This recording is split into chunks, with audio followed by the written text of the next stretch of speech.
Listen to earnings calls just like we do. Mm-hmm. You know what Walmart's saying, what Best Buy's saying, and what Target are saying. But Margaret, I also know what Home Depot and Amazon are saying. I know what the South China Morning Post wrote within the past 24 hours, that 65% of the tariffs will likely be eaten by the Chinese producers.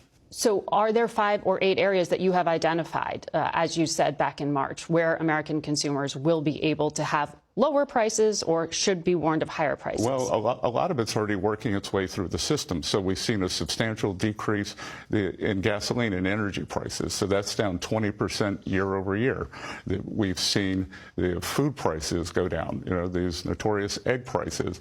Through the good work of President Trump and Secretary Rollins, egg prices have collapsed. So we're seeing more and more. And what we want to do is even that out across all sections of the economy. So inflation has been very tame.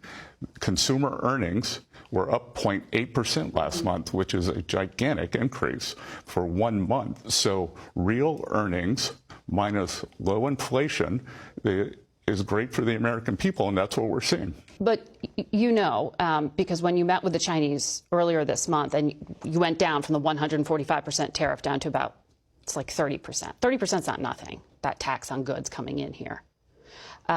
Retailers are warning of price hikes. Well, when you go back to school shopping, things are going to cost more. But Margaret, some are and some aren't. Home Depot and Amazon said they're not.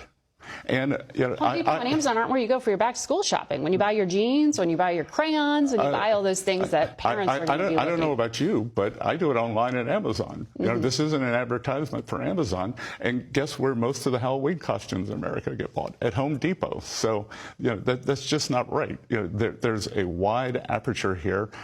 Different companies are doing different things. They are making decisions based on their customers, what they think they're able to pass along to their customers, what they want to do to keep their customers. And I was in the investment business for 35 years, Margaret, and I will tell you, earnings calls, they have to give the worst case scenario, because if they haven't and something bad happens, then they'll be sued.